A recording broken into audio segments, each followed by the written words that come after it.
Welcome back, ladies and gentlemen, to Starfield. My name is Camel. In this video today, I will be showing you how to get the unique Mark 1 spacesuit, helmet, and boost pack. The Mark 1 set, let's call it. It's very easy to get, but it's also very easy to miss, as it's been hiding under all of our noses this entire time.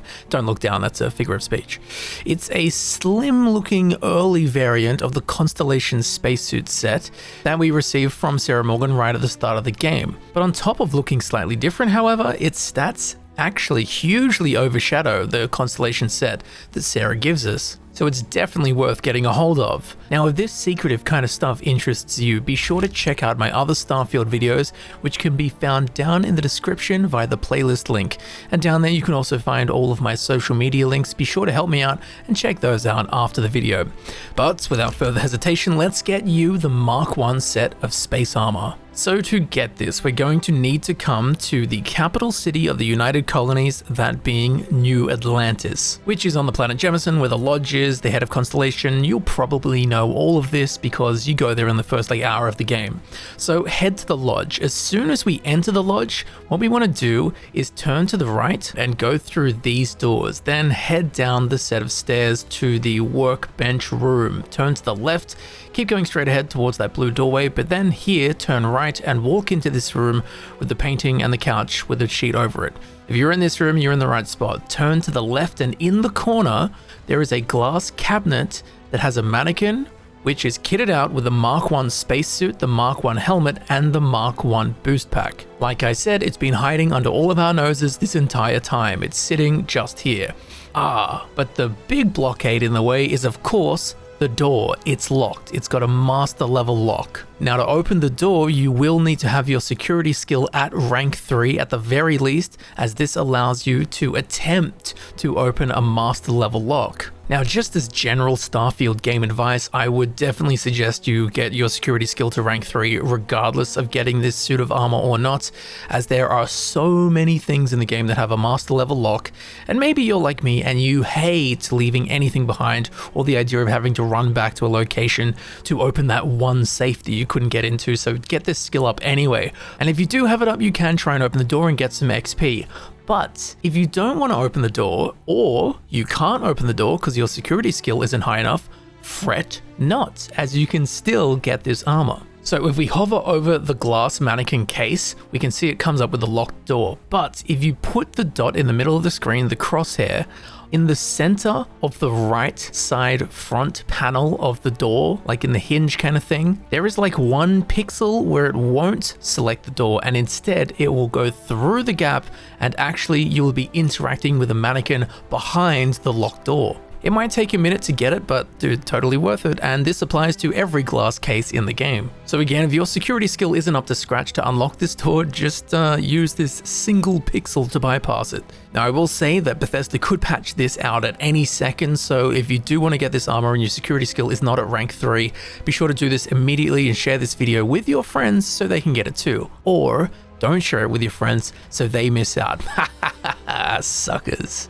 No, seriously, share it with them, please. So whether you went through the front door or you went through the side hinge, now you have the Mark 1 spacesuit, the Mark 1 helmet, and the Mark 1 pack. So now that we have it, let's take a look at the stats of it. Now, we will be comparing it to the Constellation set that Sarah gives us, as this is the Mark 1 version, the original version of that same set in like the game lore. So as we can see, the Mark 1 helmet compared to the Constellation helmet, it's slightly better in all of the defensive stats, and in terms of resistances to thermal, corrosive, airborne, and radiation, it's got the same amount of stats, they're just spread differently. It's also got the same weight and a much higher value. Now, the Mark 1 pack, it's got almost double, if not triple, all of the defensive stats, and then again the resistance stats are the same, they're just spread across different stats there. Now, the Mark 1 pack is slightly heavier, but the value is like 4 or 5 times as much, But obviously you probably won't want to sell this, so the value isn't super important, but it is always nice to have an item with a huge value. That just feels good. But that's lightweight difference, who cares? Who cares about? That's like 2 pieces of iron. And then we get to the Mark 1 spacesuit, which compared to the Constellation spacesuit, we can see it's got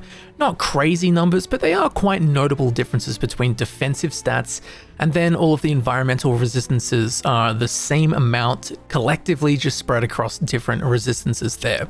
Now the mass is actually less than the Constellation spacesuit, so combined as a whole, this Mark 1 set is actually slightly lighter than the Constellation set. And of course the value is like 3.5 times as much, which again, you're not going to sell it, but it looks good. Now looking at its stats as a whole, and note my character is not wearing any costume, not wearing any clothing, so all of these stats are just from the set of armor. And of course we'll be comparing it to the Constellation set as we did before. And as we can see, the Mark 1 set as a whole has got 252 physical resistance compared to 192 of Constellations. The EM resistance is 264 compared to 164 of Constellations, and the energy resistance is 264 compared to 136 of Constellations. So physical's pretty close, EM is not so close, and energy, man, Mark 1 leaves Constellation way in the dust. Now in terms of environmental resistances, while the numbers are spread out differently, both sets do have in total 120 environmental resistance stats. Personally, I think Constellation's more even spread is a better choice,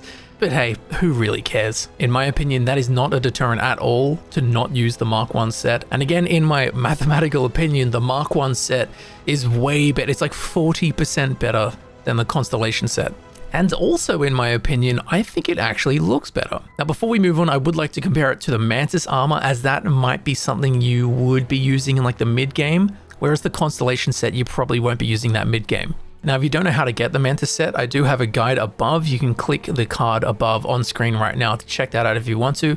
But the Mark 1 set compared to Mantis, it still beats the Mantis set by a pretty large margin in physical damage resistance, EM damage resistance, and energy damage resistance. So in terms of fighting people, the Mark 1 set is actually notably better than the Mantis set. However, the Mark 1 set in terms of environmental resistances, those being thermal, corrosive, airborne, and radiation, it's only got 120 points across the board, whereas the Mantis set has 160 points across the board. However, some of those stats are coming from the Mantis armor set, all being legendary, so it's got extra bonuses beyond its base stats. Which brings up another point, the Mark 1 Constellation set of armor does have no bonus effects on it, whereas the Mantis set, each piece is legendary, so each piece has 3 bonus effects on it, which despite the Mantis armor having less base damage resistances, still might make you lean in the direction of the Mantis armor just for all those bonus effects that the Mark 1 armor does not have. But let us not forget, you can get the Mark 1 set of armor right at the start of the game. You can come down here, not even open the door, just use that dodgy pixel,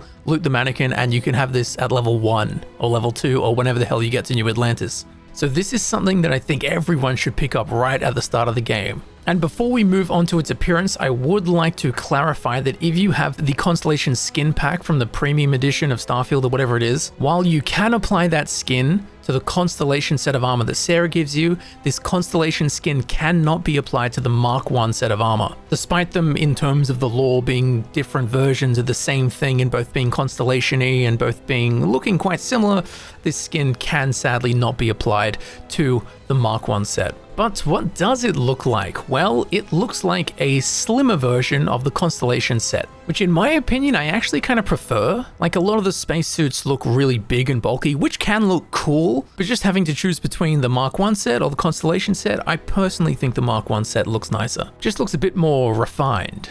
The helmet's also smaller and slimmer. You look a bit less like a spaceman from a 50s sci-fi and more like, I don't know, some kind of nimble modern astronaut. Although I don't think modern astronauts look that nimble. But that's the energy I'm getting. Now, despite the Mark 1 set not mentioning Constellation ever, obviously it looks like a sibling of the actual Constellation set, and on the right, Pauldron, there is the Constellation patch. It's also in the Lodge, Constellation's headquarters, and it is called Mark 1, like version 1. So I guess in terms of the lore, it's like a display piece being like an antique set of armor of Constellation, the first Constellation space armor ever made, and now it is all yours. The other thing I really like about this is that you can see the Chronomark watch on the left wrist. The only other spacesuit that I'm aware of where you can see the Chronomark watch is the Constellation Set. Apart from that, every other spacesuit that I've been able to look at, which is basically every spacesuit I've ever acquired in-game as I've stored them all, on none of them can you see the Chronomark watch. But on the Constellation Set and on this Mark 1 set, you can see the Chronomark watch, which again is just a detail that I personally find enjoyable. So overall, I think the Mark 1 set of armor is really cool. It is a massive, massive upgrade for anyone who's just started the game, as you can come here super early and get it super easily and quickly. And it will probably be better than any other set of armor that you find in the game, I don't know, for the first 10 levels, 20 levels, until you start getting lots of legendary pieces that just have so many bonus effects that the Mark 1 armor can't really outweigh that. But hey, you could just forgo those extra stats and do a cool cosplayers like the OG Constellation dude, I don't know. And it does remind me of my 8th grade Japanese oral exam, where out of 40 questions, I got 1 point. When my Japanese teacher said, "How do you say be quiet in Japanese?" And I went, "Shh." So much like this set of armor, when I got those test results back, it said Mark 1. So anyway, now you know how to get the full set of Mark 1 armor, the Mark 1 space helmet, the Mark 1 space suit, and the Mark 1 pack. Super easy, right at the start of the game. You will be laughing if you get this set. I do hope that you found this video helpful, and I'd love to know what other secrets or advice you have for myself and other players. As you know, Starfield is colossal, but it's also filled with a million tiny little details and hidden things, and I'd love to hear about what you find or what you figure out. If you did enjoy this video, please subscribe. Check out my other videos via the Starfield playlist link down in the description. Down there you can also find all of my social media links. Be sure to check them out. If you'd like to support the channel in a more personal way, feel free to leave a super thanks. That'd be greatly appreciated. I've been Camel. I would like to thank you very much for watching, and I'll see you soon in the next video. I'll see you there soon.